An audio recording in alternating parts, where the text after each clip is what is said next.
Grand des dangers que constitue la galoute. Quel est le plus grand des dangers qui peut mener à la décadence la plus totale et mener à la galoute, nous dit Irmia de la façon suivante. Khatat Yehuda, lorsque les fautes de Yehuda, Ktuva be'et barzel betziporen shamir, ils sont écrits sur leur cœur avec une plume de fer. Ils sont sur leur cœur avec une plume de fer, Charusha Luach Libam. C'est-à-dire Charusha Luach Libam, donc ils sont inscrits sur leur cœur. Lorsque la faute n'est plus, il ne parle pas simplement d'une faute que l'on commet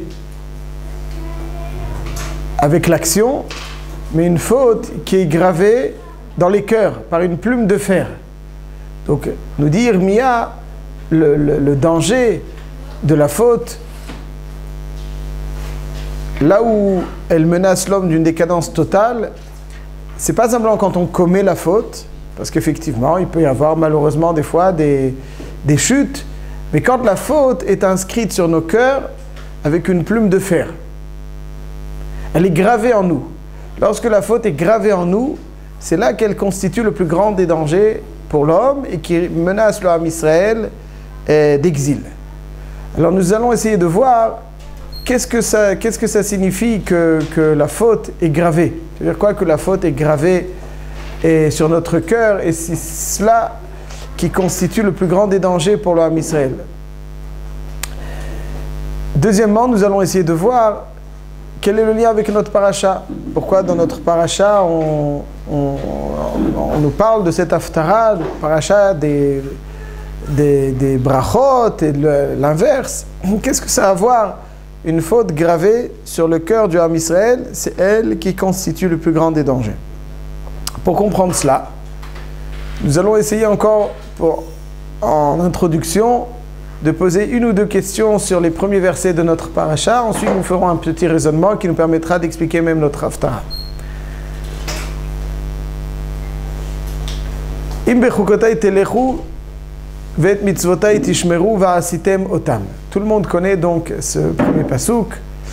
Et en fait, il est très étonnant. Bechukotai, donc, nous dit la Torah que pour recevoir toutes les brachot, il faut bechukotai telechu. Il faut marcher avec les chukim. Les chukim, en général, ça désigne les lois de la Torah dans lesquelles on n'a pas trop de compréhension. Même si toutes les mitzvot de la Torah nous dépassent, il y a des lois dont on a plus de mal à comprendre un petit peu même le sens premier, le sens pashut. Et la Torah nous dit ici, c'est avec les chukim, lorsqu'on marchera avec ces chukim, là, alors on aura toutes les brachot. Mais pourquoi on parle des chukim? Pourquoi on parle des chukim? Il y a des mishpatim, il y a d'autres catégories de mitzvot. Alors pourquoi on parle spécifiquement des chukim? Si on marche, hein, ce verbe aussi est étonnant. C'est-à-dire quoi, telechu? Marcher, c'est-à-dire quoi, marcher? On aurait dû dire, vous appliquerez, vous respecterez, mais pourquoi est-ce qu'on emploie le terme de marcher? Imbechukotai telechu. Si avec mes lois, désignées chukim, vous marcherez. On ne comprend pas trop. En plus, la seconde phrase, Vet mitzvotai tishmeru, est beaucoup plus large. Vet mitzvotai tishmeru, ça veut dire si vous respecterez mes mitzvot. Alors là, on comprend, ça englobe beaucoup plus. Mais pourquoi la première phrase n'est pas inclue dans la seconde phrase? Voilà. Tout ça, donc, nous pousse à une petite réflexion qui va nous permettre de comprendre la signification de Bechukotai telechu et aussi le sens des fautes qui sont gravées sur notre cœur et qui, elles, constituent le plus grand des dangers pour l'avenir d'un homme. Voyons. Pour expliquer cela, nous allons un petit peu revenir historiquement au tout début du Chumash. Si je vous posais la question, je vous ai déjà donné un grand indice, deux personnages qui s'arrachent à leur famille, tous deux. Oui, je n'ai pas posé la question encore. Tous deux, et qui empruntent un grand voyage vers un idéal. L'un va parfaitement bien réussir, l'autre va essuyer un échec complet. Qui sont ces deux personnages? Vous avez donné le premier après. Lot et Abraham. Voilà. Abraham et Lot. Donc Abraham Avinu et Lot, tous deux, entament un voyage, s'arrachent à leur famille pour aller vers un idéal. Mais à l'arrivée, on se rend compte qu'Abraham est la plus belle réussite de l'histoire. Abraham Avinu, c'est le père fondateur du Ham Israël, le père fondateur de l'idéologie la plus retenue aujourd'hui. Donc une réussite parfaite. Parallèlement, celui qui s'est aussi arraché avec lui à sa famille, c'est Lot. Mais malheureusement, Lot, finalement, arrivera à Sodome. Donc finalement, il s'est arraché de sa famille pour arriver encore plus bas. Est-ce que ça servait à quelque chose de faire cet effort? Certainement pas. Alors finalement, quand on observe cela, on est perplexe. Parce que ça veut dire que l'effort ne suffit pas pour garantir la réussite. On peut faire un effort comme Lot et échouer parfaitement. Mais on peut faire un effort comme Abraham et vraiment réussir. Et quelque part, bien souvent, cette démarche d'Abraham et de Lot nous rappelle aussi nos démarches respectives. Nous aussi, on s'arrache à notre famille. Nous aussi, on s'oriente vers un idéal et finalement, on aimerait tellement réussir. Fonder une maison de Torah, fonder une famille de Talmidei Chachamim, c'est notre objectif, c'est ce pourquoi on s'est arraché à notre famille, c'est pas simple. Et on aimerait donc réussir à l'image d'Abraham et ne pas échouer comme Lot.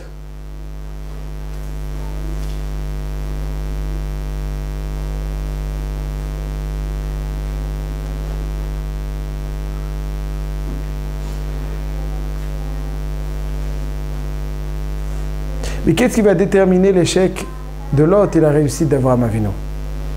Qu'est-ce qui va faire la différence entre les deux?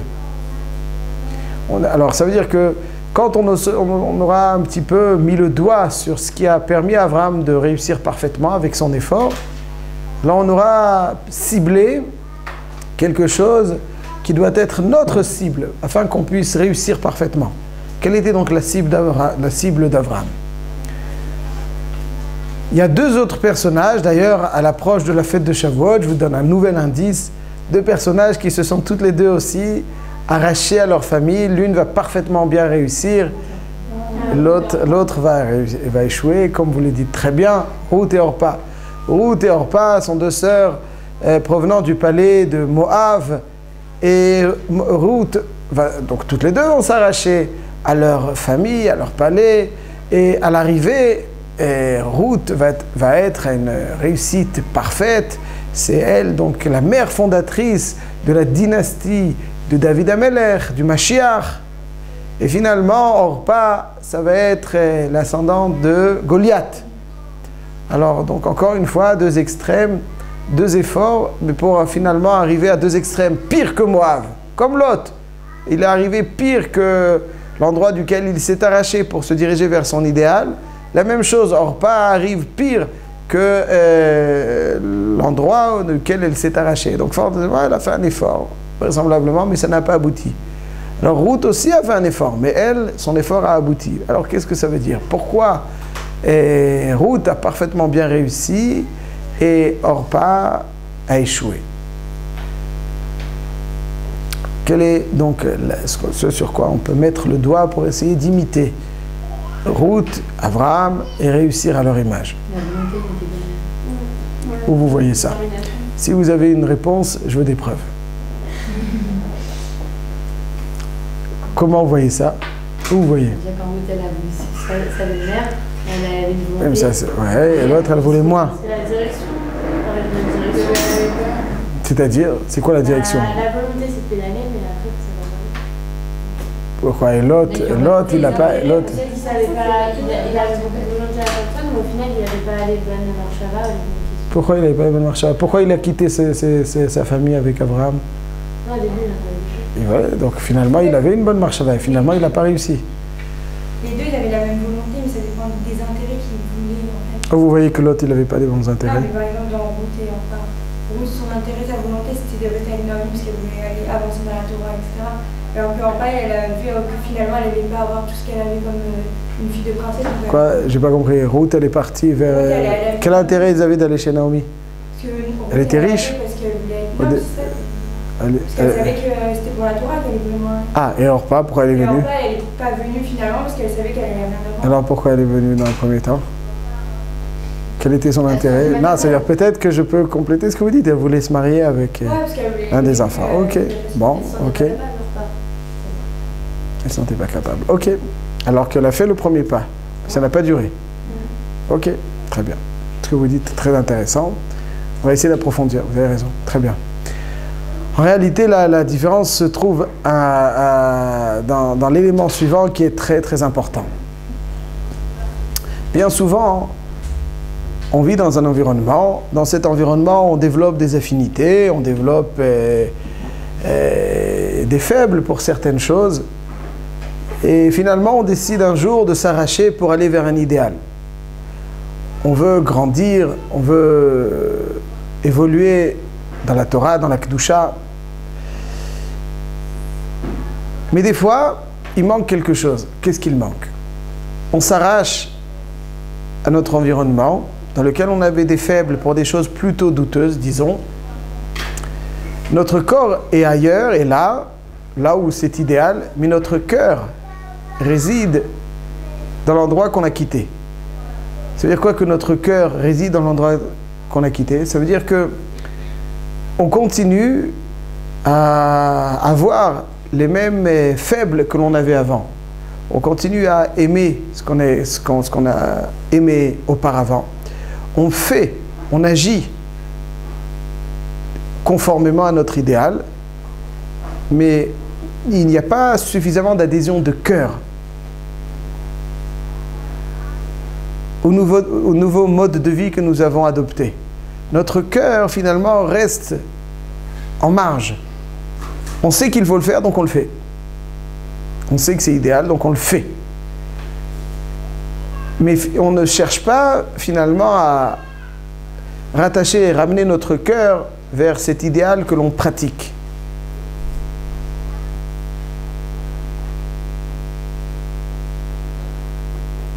Et là, il y a le grand danger. Il y en a même qui cultivent l'affinité qu'ils avaient avant et ils ne considèrent pas qu'il y a un danger dans vivre un comportement et avoir une affinité ailleurs. Pour eux, quelle que soit leur affinité, l'essentiel c'est ce qu'ils font. Ils aiment, ok, quelque chose de douteux. Des fois même, ils cultivent ces affinités, ils les conservent. Ils ont peur de changer. Je ne veux pas les changer. Je veux continuer à aimer ce que j'ai toujours aimé, mais je vais faire autrement. Donc le changement va s'inscrire plutôt dans la pratique que dans mes affinités. J'ai l'impression des fois que ça devrait suffire. Comment ça doit se faire? J'arrive pas. Quelqu'un, il aimait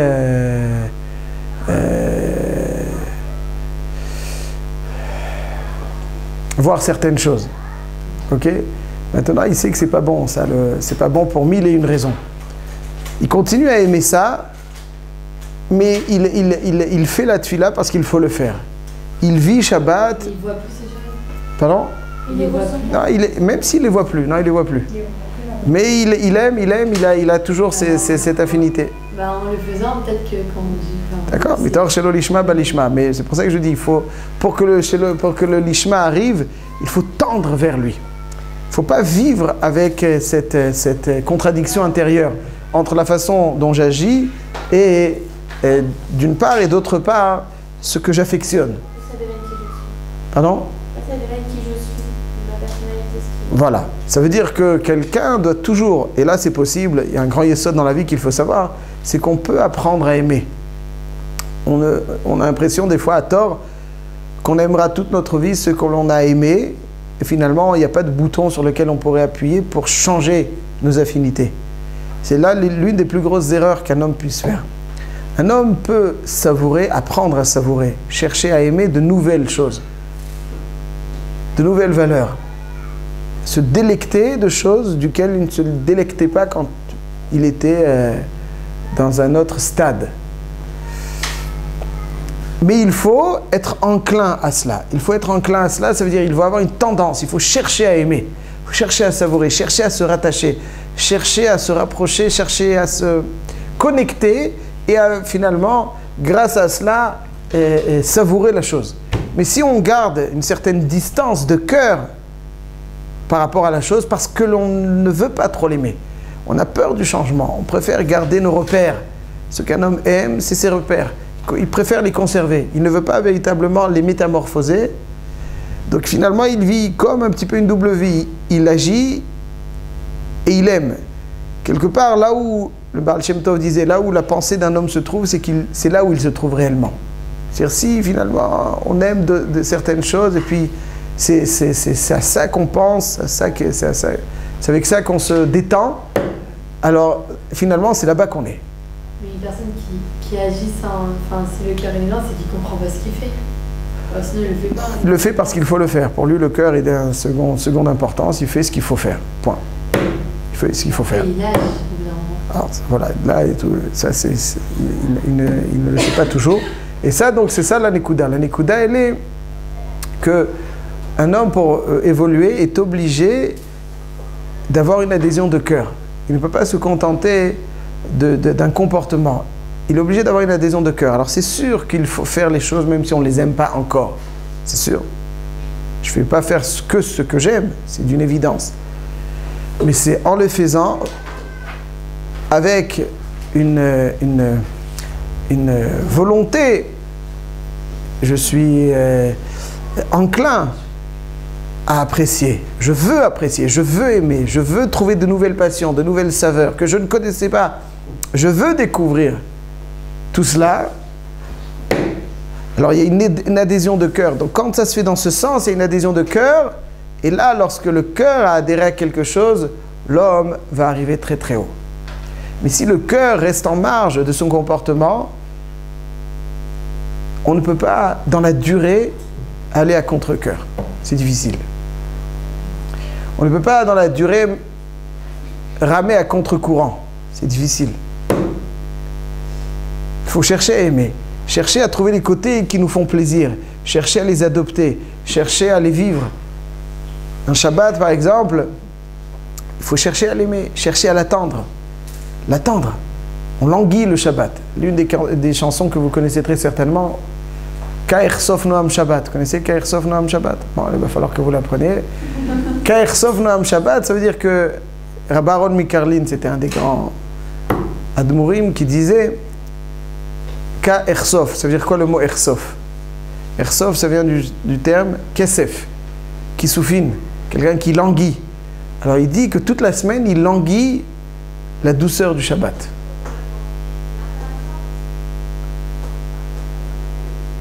Si le Shabbat, on le vit comme une contrainte, de ne pas faire, après on attend le moment de la délivrance, Motzei Shabbat, on va pouvoir appeler, on va pouvoir acheter, on va pouvoir faire ça. Là, Shabbat, on est un petit peu serré. Mais on attend la fin. C'est quand? Combien d'heures? On n'a rien compris au Shabbat. Alors finalement, on vit en décalage de ce que... Mais quand le Shabbat, on s'en délecte, on apprécie. Et quand on quitte le Shabbat, il y a un moment de tristesse.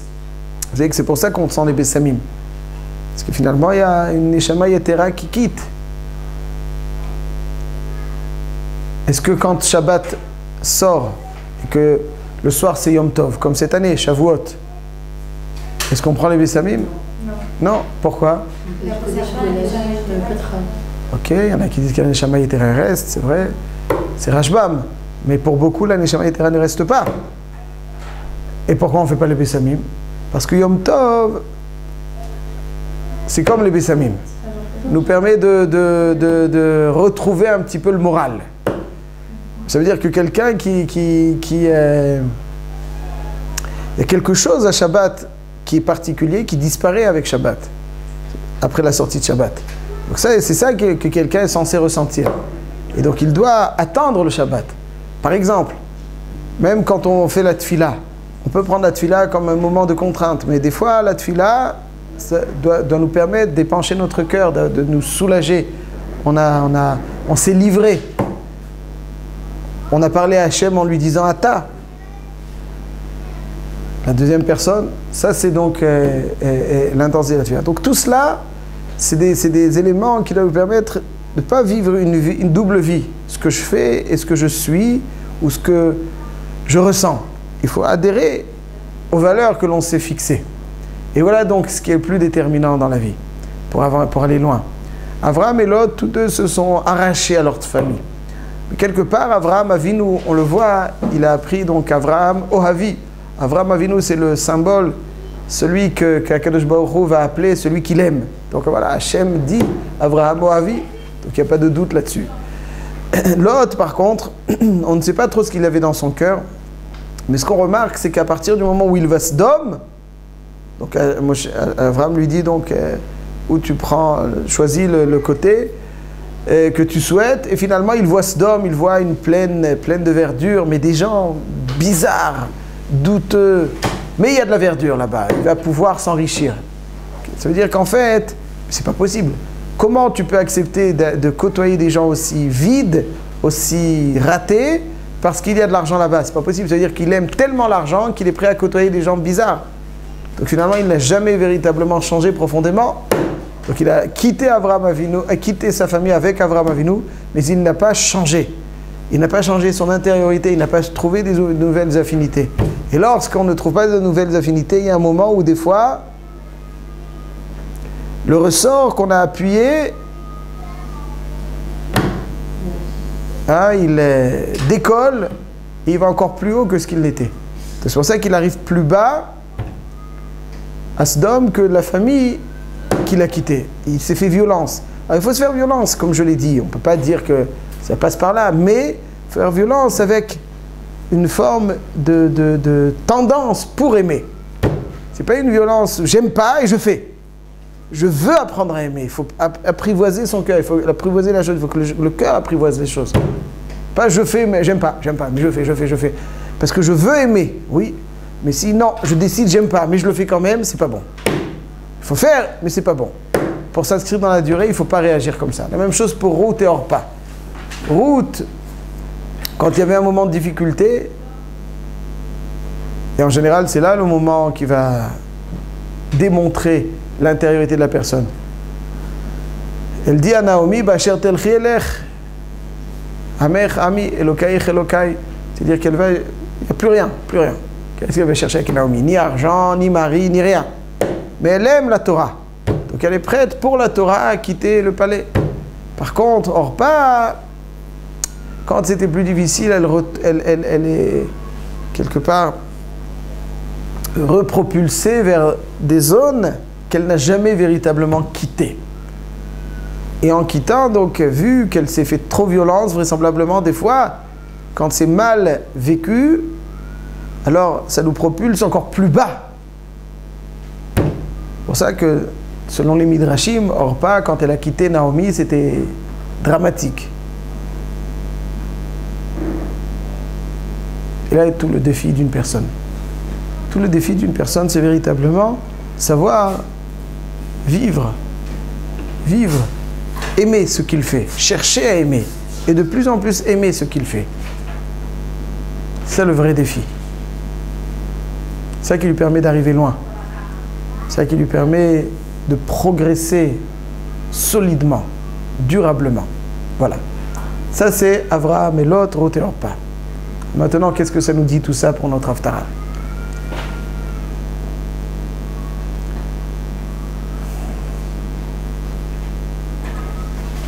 Comme on l'a dit, Yirmia ne parle pas du tout d'une action négative. Il parle d'une faute gravée dans le cœur. C'est-à-dire que si la faute fait partie de nous, les éléments négatifs font partie de nous, ils sont gravés en nous, c'est-à-dire ils font partie de nous, Alors là, c'est véritablement le danger. Yermia leur dit, c'est ça le danger. Khatat Yehuda, Ktuva Be'et Barzel. Ça veut dire quand c'est gravé en nous, c'est pas comme une pratique. Tout le monde peut pratiquer, faut avoir des... Mais c'est leur mode de vie, c'est leurs affinités. Là, c'est le plus grand des dangers. Mais parallèlement, notre paracha nous donne, au début de la paracha, le positif. Le positif pour recevoir toutes les brachot. Et là, on arrive à Bechukotai Telechu. Nous on soulevait tout à l'heure pourquoi on parle de Telechu, ça veut dire quoi marcher? Et pourquoi on parle de Chukim? Le Baal HaTanya nous dit, vous savez ce qui c'est le Baal HaTanya, n'est-ce pas? Le Baal HaTanya nous dit que Chukotai, ça vient du Lachon Chakuk. Chakuk, Bishnei Luchot Avanim. Chakuk, ça veut dire, Chakuk, juste je précise, c'est Het, Kuf, Vav, Kuf. Chakuk. Chakuk, c'est gravé. Im bechukotai telechu, ça signifie que si mes valeurs sont gravées en vous, à tel point qu'elles vous guident, savez, grâce à elles que vous marchez. Im bechukotai telechu.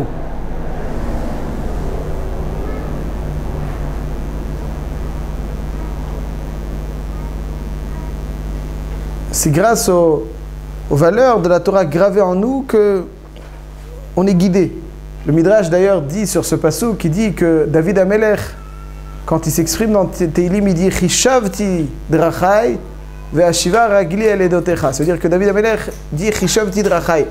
J'avais plein de projets dans la matinée, je devais aller à tel et tel endroit, à tel et tel endroit. Ça c'est la marchava, c'était le projet. Shiva Ragli elle est dotecha. Ça veut dire que finalement, ses pieds à David Amelech le menaient vers le Beth Midrash. Il se retrouvait au Beth Midrash. Ça veut dire que tout naturellement, ses pieds le propulsaient vers le Beth Midrash. Ça veut dire que la Torah, l'affinité pour la Torah est tellement forte qu'il se dirige naturellement vers le Beth Midrash. Ça c'est Im bechukotai telechu. Qu'est-ce que vient rajouter Ve'et mitzvotai tishmeru? Ve'et mitzvotai tishmeru, nous disent nos sages que des fois le mot shmira ne veut pas dire simplement respect, mais le mot shmira veut dire aussi et surtout attendre, espérer.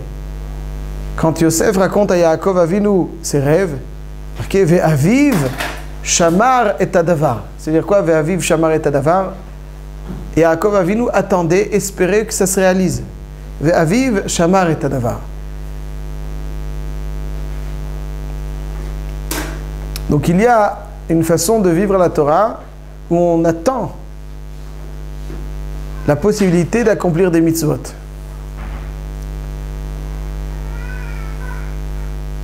Par exemple, il arrive dans certaines yeshivot que des élèves, le soir, quand ils vont dormir, attendent impatiemment le lever du jour pour repartir étudier. Est-ce que ça arrive, ça? Que quelqu'un, le soir, il attendait patiemment le début des cours du jour prochain. Ah, pourvu que ça passe vite. Ça n'arrive pas toujours. Mais imaginons qu'on a un voyage le lendemain. On va dormir, on a un voyage le lendemain, on regarde la montre, allez, va plus vite. Alors il y en a qui attendent les débuts du Seder, des cours, avec la même impatience. Pourquoi? Parce que c'est ça qu'ils aiment, dormir. Bon, c'est un passage obligé. Mais c'est pas de là qu'ils vont tirer toute leur saveur, toute leur satisfaction. Il faut dormir, ouais. Pour être équilibré, pour pouvoir faire ce qu'on doit faire, on est obligé de dormir. Mais c'est pas un objectif, c'est un moyen. L'objectif, ça c'est donc d'arriver là où on se sent bien. C'est ça, Ve'et mitzvotai tishmeru, ça veut dire que les mitzvot, vous les attendrez, vous les espérez, vous les languirez. C'est Ve'et mitzvotai tishmeru. Va'asitem otam, c'est de cette façon que vous les ferez. Là, c'est toutes les brachot. Alors, je vais expliquer pourquoi c'est toutes les brachot. Pourquoi? Ça veut dire, quand quelqu'un, il a ce sentiment, il vit de cette façon la Torah, alors il a toutes les brachot. Pourquoi? On va essayer d'expliquer un petit peu, de toucher du doigt pourquoi ceci entraîne cela. Mais est-ce que jusqu'ici c'est limpide? C'est bon? Très bien. Alors essayez de voir pourquoi cette façon de vivre la Torah, c'est ça qui nous permet de bénéficier de toutes les brachot.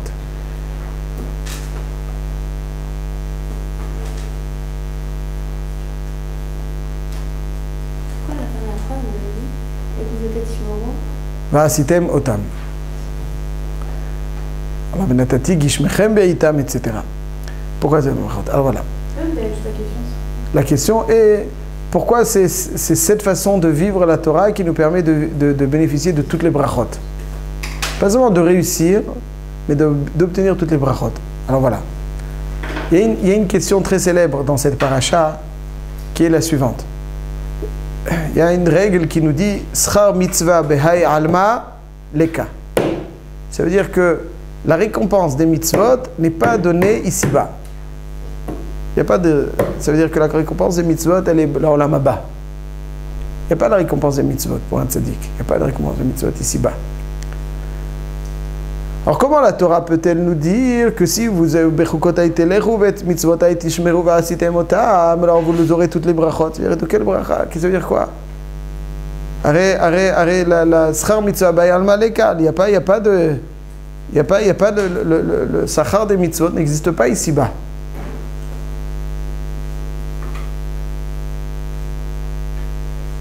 C'est quoi venatati gishmechem beitam?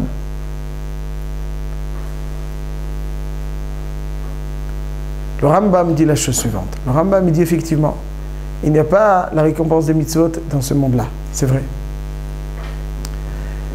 Les promesses que la Torah nous fait dans cette paracha, ce sont des promesses qui vont faciliter la concrétisation de notre idéal. C'est-à-dire que si quelqu'un veut étudier la Torah, s'il a des problèmes, nous de Parnassa, il a des problèmes de ça, il aura du mal à concrétiser son idéal. Il devra sortir travailler, il devra aller faire ça. Shem dit, si on vit la Torah de cette façon, comme on l'a décrit, Akadosh Baruch Hu nous donnera une abondance, nous permettra de concrétiser notre idéal sans tourment, sans quelqu'un ne peut pas être au top de son niveau lorsqu'il a Khalila des tourments quelconques, ici et là.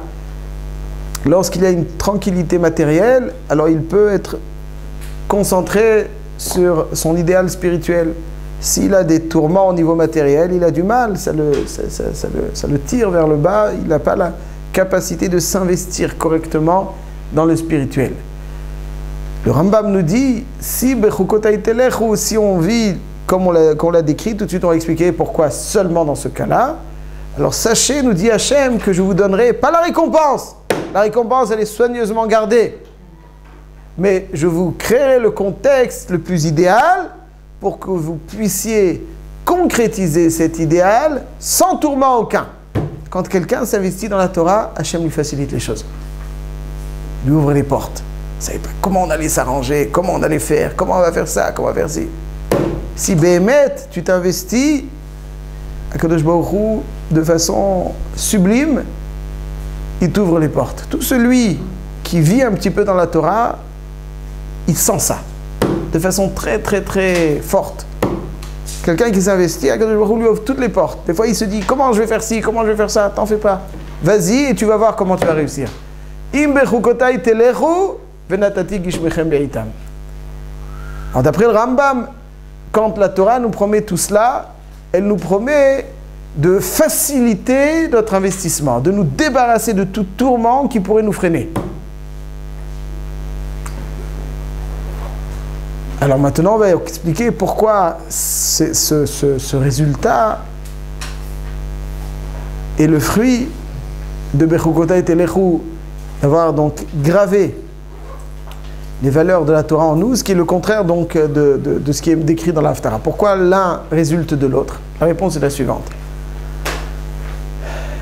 Quand un homme façonne sa nature conformément aux mitzvot d'Hachem, Hachem façonne la nature pour lui. Si je façonne ma nature pour Hachem, Hachem façonnera la nature pour moi.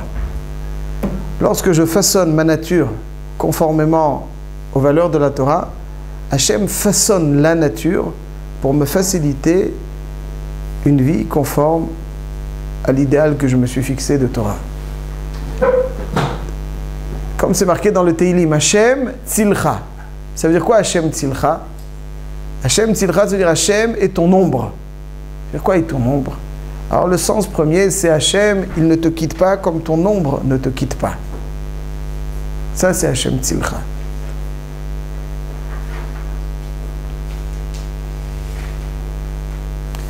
Le Baal Shem Tov dit comme ça, Hashem Tzilcha, ça veut dire Hashem agit envers toi tel que toi tu agis envers lui. L'ombre, elle nous imite. Hashem, il agit envers toi tel que toi tu agis envers lui. Si tu es capable de façonner ta nature pour lui, Hashem façonnera la nature pour toi.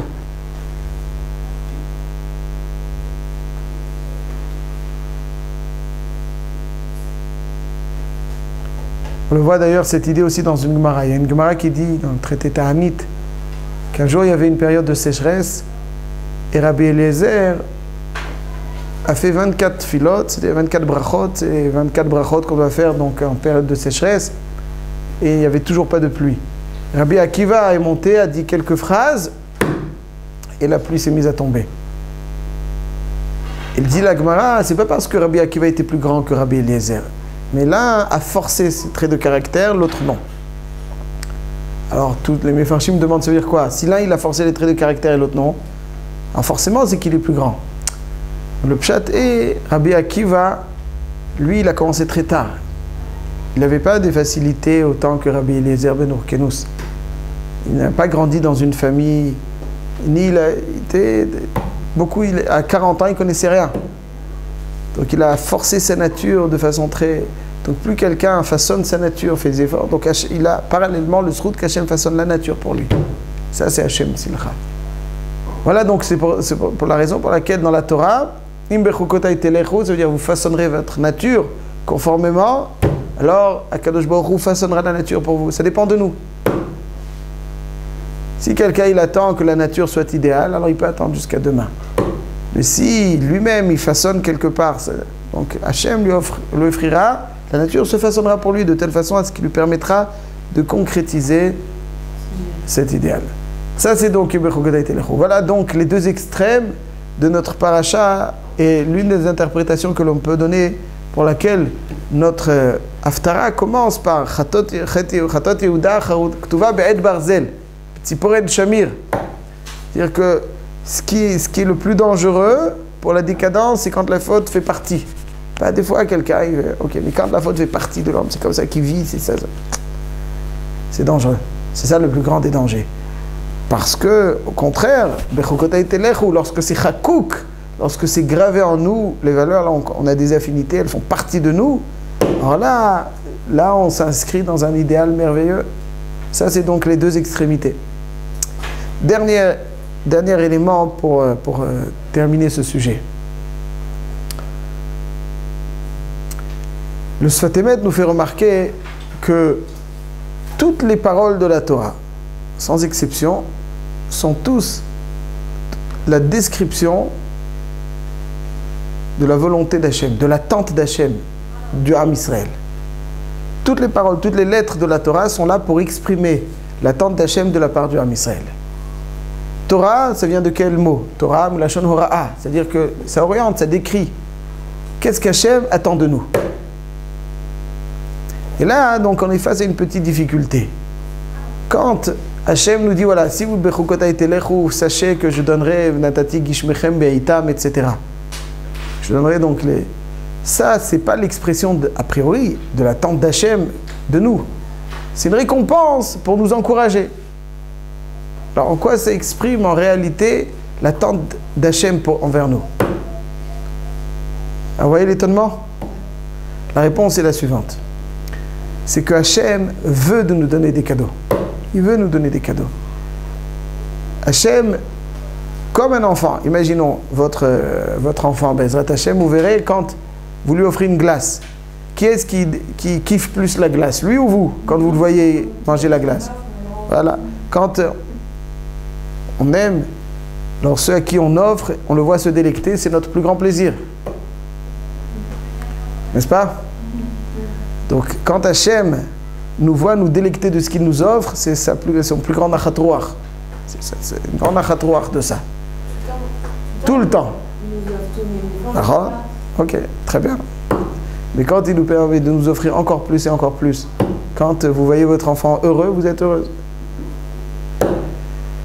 Quand Hachem nous voit heureux, alors c'est ça, heureux. Donc c'est pas seulement qu'il nous offre, c'est de nous savoir heureux qu'il nous offre, de ce qu'il nous vient de nous offrir. Donc c'est ça, nous dit le Sfotemet, c'est ça, c'est pas simplement, la récompense n'est pas simplement une source de motivation. C'est l'expression de l'attente d'Hachem. Hachem veut nous offrir tout ça. Mais c'est à nous, il n'attend qu'une seule chose, c'est qu'on soit apte à ce cadeau. C'est ça qui est marqué dans le Pirkei Avot, Schar mitzvah, mitzvah. C'est-à-dire quoi, Schar mitzvah, mitzvah? C'est-à-dire donner à Hachem la possibilité de nous offrir la récompense d'une mitzvah, ça même c'est une mitzvah. Parce que, Kiviyachol, on fait Retzon Hachem quand on reçoit le sachar d'une mitzvah. Hachem, ce qu'il veut, c'est nous combler. Donc, ça veut dire Hachem attend qu'on façonne notre nature, qu'on grave en nous la Torah, afin de nous permettre de vivre une vie idéale, et ce bonheur est même une mitzvah. Donc on gagne deux choses. On gagne d'abord qu'on a inscrit, on est plus sûr, on s'inscrit dans la durée, et en plus, on fait une autre mitzvah. Hachem crée un idéal, et ça même, c'est une mitzvah. Donc on a tout à gagner. Ça, c'est donc les Yesod, les deux extrêmes de notre paracha et de notre haftara. Bechukotay Telechou, c'est le plus grand des réussites. D'abord, ça nous permet de nous inscrire dans la durée. Ça nous permet qu'Hachem nous façonne la matière de telle façon à ce que nous pourrons nous consacrer à notre idéal. Et ça même, c'est une mitzvah. Alors que l'inverse, quand la faute est gravée en nous, ça mène l'exil. La pire des choses. Et Schar Avera Avera, c'est-à-dire quand Hachem, on l'oblige à infliger une punition, ça même c'est une Avera. Schar Mitzvah, Mitzvah, ou Schar Avera, Avera. N'est-ce pas, quand on doit infliger une punition à notre enfant, qui est-ce qui souffre le plus? C'est nous. Pas lui. Schar Avera, Avera. Donc voilà les deux pôles décrits dans la Haftara et dans la Paracha. Et justement, donc cette Paracha nous enjoint, cette Haftara aussi nous montre à quel point le cœur est déterminant. C'est pas un plus. Je fais, et puis le cœur, bon, quel qu'il soit. Non. Le cœur est déterminant pour aller dans un cheminement de la réussite la plus parfaite, ou Khalila le contraire. Voilà, donc, grâce à Bechukotay Telechou, on est Zochea Venatati Gishmechem Beritam. Voilà.